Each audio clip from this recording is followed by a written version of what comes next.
శ్రీమాత్రే నమ. జై గురు దత్తాత్రేయ నమ.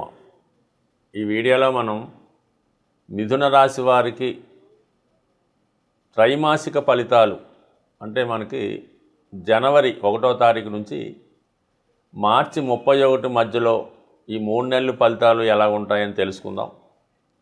ముందుగా ప్రధానంగా ఈ మిథున రాశి వారికి ప్రస్తుతం రాశి యందు సంచరిస్తున్నటువంటి గురువు వక్రగమనంతో ఉండడం జరిగింది. అంటే 2 రకాలుగా జాతకుడికి అవకాశాలు ఇవ్వడం జరుగుతూ ఉంటుంది. టెక్నికల్గా ఆలోచిస్తే మిథున రాశికి బుధుడు అధిపతి. బుధుడు చాలా తెలివైనవాడు, చాలా జ్ఞాని, ఏ విషయాన్నైనా గ్రహించగలడు. అయితే గురువు విజ్ఞానాన్ని అందించే గ్రహం. అందువలన గురువు అంటే జూపిటర్ గురువు అయితే బుధుడు శిష్యుడు అవుతూ ఉంటాడు. ఈ విధంగా విశేషమైనటువంటి జ్ఞానాన్ని ప్రస్తుతం ఈ రాశివారు వారి పెద్దవారి ద్వారా గురువుల ద్వారా పొందడం జరుగుతూ ఉంటుంది. అయితే ఇప్పుడు వక్రించిన గురువు కారణంగా ఏమవుద్దంటే ఒక విధమైనటువంటి క్లారిటీ ఉండదు ఏ విషయంలో కూడా. పెళ్లి సంబంధం వస్తుంది. సప్తమాధిపతిగా రాశి యందు ఉన్నాడు కాబట్టి పెళ్లి సంబంధం వస్తుంది. ఆల్రెడీ గతంలో ఇంకో పెళ్లి సంబంధం రెడీగా ఉంటుంది. దీంట్లో మీరు ఎవరినో ఇష్టపడి ఉన్నారు. ఈ సందర్భంలో ఏ పెళ్లి సంబంధం కుదురుతుంది? పెద్దలు చెప్పిందా, లేదంటే మనం ఇష్టపడిందా, లేదంటే గతంలో వచ్చిన దగ్గర సంబంధమా? ఈ సందిగ్ధత అన్నది చాలా గందరగోళాన్ని సృష్టిస్తూ ఉంటుంది ప్రస్తుతం జాతకులకి. ఇప్పుడు ఈ మార్చి 14వ తారీఖున గురుగ్రహం రుజుమార్గంలోకి రావడం జరుగుతుంది. అంటే తన యొక్క గమనాన్ని యాజిటీజ్గా మార్చుకోవడం వల్ల ఇది కన్ఫర్మ్గా ఏదో ఒక విషయాన్ని మీరు తేల్చుకోవడం జరుగుతూ ఉంటుంది. అది పెళ్ళి పెద్దలు కూర్చుందా, ఇష్టపడిందా, దగ్గర సంబంధం అన్నది డిసైడ్ అవుతుంది మీకు మార్చి 14 తర్వాత. అలాగే ఉద్యోగ సంబంధించిన విషయాల్లో మీరు ఏదో ఒక ఉద్యోగం చేస్తున్నారు, వేరొక చోట నుంచి ఇంకొక ఉద్యోగం ఆఫర్ వచ్చింది, వేరే వాళ్ళు కూడా ఏదో వ్యాపారం చేద్దామని మీకు ప్రోత్సహిస్తున్నారు. ఈ సమయంలో మీరు ఏ నిర్ణయం తీసుకోవాలా అన్నది కొద్దిగా కన్ఫ్యూజ్గా ఉంటుంది. ఇప్పుడు ఈ మార్చి 14 తర్వాత ఉద్యోగపరంగా ఒక క్లారిటీ వచ్చి ఉన్నదాన్నే కంటిన్యూ చేద్దామా, కొత్త ఉద్యోగంలోకి మారదామా అన్నది నిర్ణయించుకోవడం జరుగుతూ ఉంటుంది. మొత్తం మీద ఏంటంటే ఈ కన్ఫ్యూజ్ అంతా కూడా తొలుగుతుంది. బట్ ఏదైనా ఈ రాశి వారికి గురువు అటు వివాహ సౌఖ్యాన్ని, ఉద్యోగపరమైనటువంటి అభివృద్ధిని, అలాగే మంచి సంస్కారాన్ని, మంచి తెలివితేటల్ని, అలాగే మంచి ఆరోగ్యాన్ని కూడా ఇవ్వడం జరుగుతూ ఉంటుంది. అలాగే మీకు వివిధ రకాలైనటువంటి ఆహార పదార్థాల మీద, స్వీట్స్ మీద ఎక్కువ ఇంట్రెస్ట్ కలగడం వలన కొంతమంది అయితే వాళ్ళ యొక్క పర్సనాలిటీ కూడా కొద్దిగా పెరిగే అవకాశం ఉందండి. వెయిట్ పెరగడం కానీ, కొద్దిగా లావుగా కనబడడం కానీ జరుగుతూ ఉంటుంది. ఇది కొంతమందికి మంచిదైనా కొద్దిగా స్త్రీలు ఎక్కువగా భోజన ప్రియులు లాంటి వాళ్ళు ఉంటే వాళ్ళు కొద్దిగా లావుగా కనబడే అవకాశం ఉంది. కాబట్టి మరి ఆ స్లిమ్గా ఉండే ప్రయత్నం చేయాలంటే కంప్లీట్గా మీరు కొన్ని ఆహారపు అలవాటు తగ్గించుకుంటే యాజిటీజ్గా బాగుంటుంది. అంటే గురువు ఆ విధంగా చేస్తూ ఉంటాడు అనమాట. మరి అలాగే మిగతా గ్రహాలు పరిశీలించినప్పుడు కుజుడు జనవరి 15 నుంచి ఫిబ్రవరి 23 దాకా కుజుడు అష్టమ స్థానంలో సంచరిస్తూ ఉంటాడు. ఇది ఒక విధంగా ఏంటంటే భూములకి, స్థిరాస్తులకి సంబంధించిన విషయాల్లో ఒక సందిగ్ధత మీకు ఏర్పడడం జరుగుతూ ఉంటుంది. అంటే కొన్ని మార్పులు చేస్తారు. ఏదైనా పాత స్థిరాస్తి భూములు ఉంటాయి, అమ్మేసి కొత్తవి కొనుక్కోవడం, లేదంటే ఆస్తి పంపకాల్లో కొంత ఆస్తి మీ దాయాదులకు, అన్నదమ్ములకు వదిలివేసి మీకు రావాల్సి ఏమన్నా ఉంటే అది తీసుకోవడం, ఈ విధంగా భూమి సంబంధించిన విషయాల్లో సెటిల్ చేసుకుంటారు. అలాగే మీకు భార్య లేదా భర్త నుంచి రావాల్సినటువంటి ధనం అంటే డౌరీ రూపంలో అవ్వచ్చు, కన్యాశుల్కం అవ్వచ్చు, ఇంకో భరణం లాంటిది అవ్వచ్చు, అది కూడా ఈ సమయంలో ఖచ్చితంగా సెటిల్ అవ్వడం జరుగుతూ ఉంటుంది. అలాగే ఏంటంటే కొన్ని సడన్గా కొన్ని విషయాలు జరుగుతాయి. అంటే ఉద్యోగపరంగా ఒక ప్రమోషన్ లాంటిది రావడం కానీ, ఉద్యోగపరంగా కొన్ని మార్పులు కానీ రావచ్చు. ఎందుకంటే దశమ స్థానానికి అష్టమ స్థానం అన్నది లాభస్థానం కాబట్టి జీతం అది పెరగడం, హోదా పెరగడం లాంటివి కూడా ఈ కుజుడు ఉచ్చులో ఉండడం వలన జరిగే అవకాశం ఉన్నది. పైపెచ్చి మీరు ఏదన్నా ఒక ఇండస్ట్రీ స్థాపించాలని ప్రయత్నం చేస్తుంటే పెద్ద మొత్తంలో రుణం సంపాదించాలనే ప్రయత్నం కూడా కొంతవరకు ఈ సమయంలో అంత అనుకూలత అయితే కాదు. కుజుడు మళ్ళీ మీకు ఫిబ్రవరి 23 తర్వాత 9వ స్థానానికి మారినప్పుడు ఎప్పుడన్నా మీకు మిథున రాశి వారికి ఆర్థిక పరంగా ఎక్కువ మొత్తంలో ధనం కావాలన్నా, లేదంటే ఏదన్నా కొన్ని ముఖ్యమైన పనులు కావాలన్నా కూడా అష్టమ స్థానంలో అష్టమ స్థానం అంటే మకర రాశిలో శుభగ్రహం ఉండగా మీరు ప్రయత్నం చేస్తే ఇటువంటి కార్యక్రమాలు మీకు తొందరగా సులువుగా అవడం జరుగుతూ ఉంటుంది. అదే అష్టమంలో పాపగ్రహాలు ఉండగా ఏదన్నా ప్రయత్నాలు చేసినప్పుడు ఉద్యోగ ప్రయత్నం కానీ వివాహ ప్రయత్నం కానీ ఏది ధనం కోసం ప్రయత్నం చేసినా అవి కొంతవరకు ఇబ్బందితో కూడుకున్నటువంటి ఫలితాన్ని ఇవ్వడం జరుగుతుంటుంది. కాబట్టి ఈ విషయాన్ని గమనించడం మంచిది.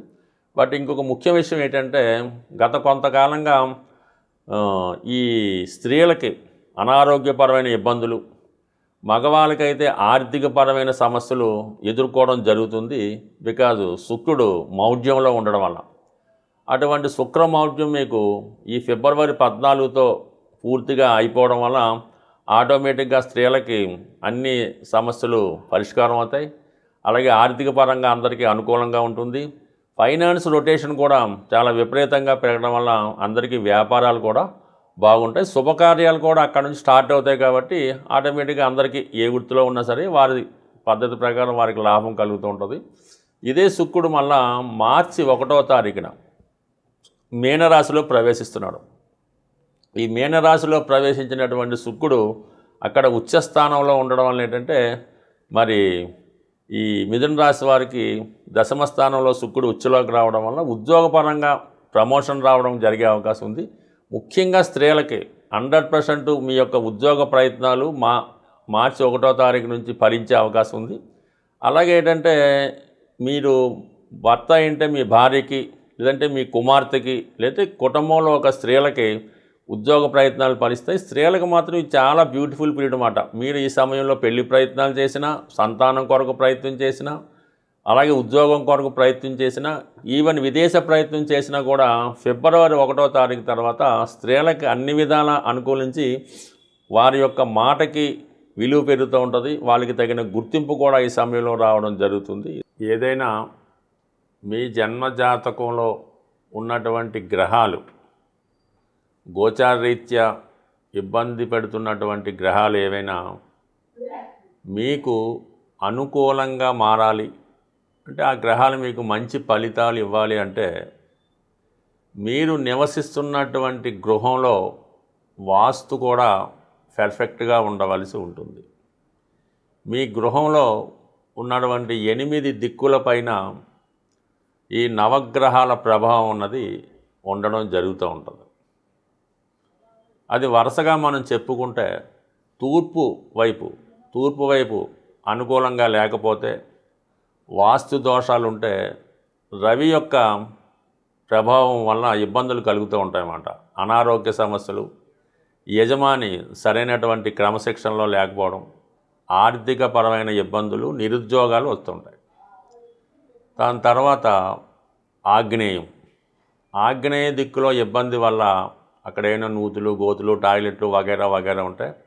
స్త్రీలకి అనారోగ్య సమస్యలు, సంతానానికి వివాహం జరగకపోవడం, వివాహం అయినా కూడా భర్తతో విభేదాల వల్ల పుట్టింట్లోనే ఉండడం జరుగుతూ ఉంటుంది. విపరీతమైనటువంటి ఖర్చులు పెరుగుతూ ఉంటాయి. ఆ కుటుంబంలో పిల్లలు పెద్దవాళ్ళని ఎదిరిస్తూ ఉంటారు. ఇక దక్షిణ వైపు ప్రభావం ఉంటే కోర్టు సమస్యలు, బయట వారితో తగువులు, నిరుద్యోగ సమస్యలు, శుభకార్యాలు వాయిదా పడడం జరుగుతూ ఉంటుంది. అంటే దక్షిణ దిక్కు కుజుడు అధిపతి, కుజుడు బలహీనంగా అవుతాడనమాట. దక్షిణం పాడైతే కుజుడు ఇలా వ్యతిరేక ప్రభావం ఇవ్వడం వల్ల ఇంట్లో ఒకరికొకరు పడకపోవడం, ఆస్తి తాగాదాలు జరుగుతూ ఉంటాయి. ఇక నైరుతి అన్నది ఇంపార్టెంటు. నైరుతి ప్రభావం రాహు మీద చూపిస్తూ ఉంటుంది. నైరుతిలో గొయ్యలున్నా, సరిగ్గా పర్ఫెక్ట్గా లేకపోయినా, టాయిలెట్లున్నా యజమానికి మూర్ఖత్వం ఎక్కువగా ఉంటుంది. ఎవడి మాట వినడం, మోకాళ్ళ నొప్పులతో బాధపడుతూ ఉంటాడు. ఆర్థిక సమస్యల వల్ల ఆ పిల్లల్ని కంట్రోల్ చేయలేకపోతుంటాడు. ఇంట్లో ఆడపిల్లలకు కానీ మగపిల్లలు కానీ ధనం లేకపోవడం వల్ల వివాహం వాయిదా పడుతుంటుంది. ఏదో ఒక వ్యసనానికి ఆ యజమాని బలహీనపడుతుంటాడు. ఇక పడమర దిక్కు ప్రభావం, పడమర దిక్కు సరిగ్గా లేకపోతే శని విజృంభిస్తూ ఉంటాడు. అంటే ఆ ఇంట్లో అందరికీ అనారోగ్యాలు, పని లేకుండా ఇంట్లోనే కూర్చోవడం, వ్యసనాలు కలుగుతూ ఉంటాయి. మనీ సేవింగ్స్ అన్నది ఉండదన్నమాట. వచ్చింటే ఖర్చు అయిపోతుంది. ఇక వాయువు దిక్కు ప్రభావం వల్ల చంద్రుడు ఎఫెక్ట్ అవుతూ ఉంటాడు. లవ్ అఫైర్సు, అక్రమ సంబంధాలు, జోదం, బెట్టింగ్లో ధనం పోగొట్టుకోవడం జరుగుతూ ఉంటుంది. ఇక ఉత్తరం అనుకూలంగా లేకపోతే బుధగ్రహం ఇబ్బంది పడతాడనమాట. నిరుద్యోగ సమస్యలు, వ్యాపారంలో నష్టం, అలాగే చదువు సరిగ్గా రాకపోవడం, సబ్జెక్టులు ఉండిపోవడం, పిల్లల మాట వినకపోవడం, సరిగ్గా వాళ్ళు చదవలేకపోవడం, చదువుకున్న పాస్ అవ్వకపోవడం, ఇటువంటి ఇబ్బందులు కలుగుతూ ఉంటాయి. ఇక ఈశాన్యం ప్రభావం వలన దైవభక్తి లోపించడం, అనాచార కార్యక్రమాలు, ఆ కుటుంబంలో మగపిల్లలు ప్రయోజకులైతే దూరంగా ఇల్లు వదిలి వెళ్ళిపోవడం, ఇంటి వారితో సరైన సంబంధాలు లేకపోవడం, కుటుంబం గురించి పట్టించుకోకపోవడం, దైవభక్తి లేకపోవడం, ఇవన్నీ కలుగుతూ ఉంటాయి. మరి ఈశాన్య ప్రభావం అటు కేతువు అటు గురువు మీద రావడం జరుగుతుంటుంది. అలాగే సంతానం కూడా కలగకుండా దంపతులు ఇబ్బంది పడుతూ ఉంటారు. అందువలన మీ జాతకం సరిగ్గా ఉన్నా, ఆ గ్రహాలు కరెక్ట్గా ఉన్నా, అవి మంచి ఫలితాలు ఇవ్వాలంటే మీరు నివసిస్తున్నటువంటి గృహం కూడా పర్ఫెక్ట్గా ఉంటే ఆ ఫలితాలు మీకు తొందరగా రావడం జరుగుతూ ఉంటుంది. బట్ ఏదైనా ప్రతిదానికి ఒక పరిష్కారం ఉంటుంది. సరిగ్గా జాతకాన్ని పరిశీలించి, గృహాన్ని కూడా పరిశీలించి పర్ఫెక్ట్గా దాన్ని సరి చేసుకుంటే ప్రతి సమస్య తొందరగానే ఇంచుమించుగా ఒక 2 నెలలు 3 నెలల్లోనే పరిష్కారం అవడం జరుగుతూ ఉంటుంది. స్వస్తి.